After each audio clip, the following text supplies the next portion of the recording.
Cette année, Anna et Victor ont prévu un cadeau de Noël inhabituel pour leur mère, Charo.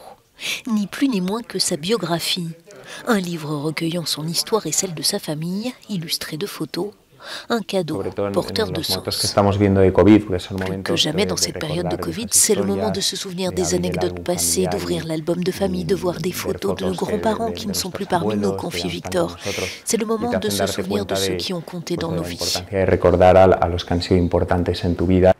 Au cours des prochaines semaines, Susana sera donc la biographe de Charo.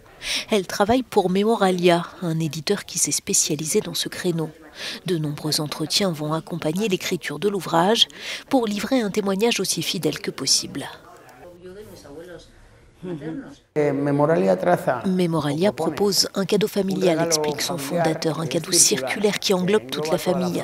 C'est le fils qui fait le cadeau au père, mais ce sont avant tout les petits-enfants qui profiteront du livre, bien que le père ait profité de l'expérience. La pandémie a-t-elle été un révélateur salutaire? En partie oui, répond cet analyste qui évoque un recentrage familial très fort. Nous avons certainement appris à valoriser les personnes que nous aimons et dont nous avons été séparés. Ceux qui ont subi une perte de revenus vont sans doute opter pour des cadeaux plus testimoniaux et sentimentaux que ce qui se fait habituellement à Noël.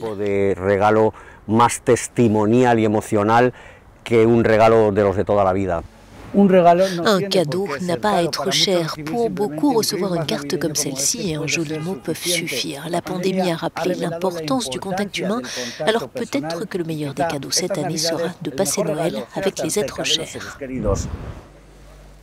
Ce ne sera pas possible pour tous du fait des restrictions à la mobilité et au rassemblement maintenus sur la période des fêtes de fin d'année. Il faudra aussi faire preuve d'imagination.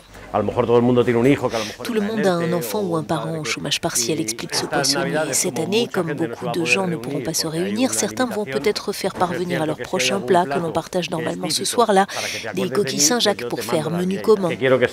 Un Noël peu ordinaire qui rapprochera peut-être plus que jamais les Espagnols en mal de réunions familiales.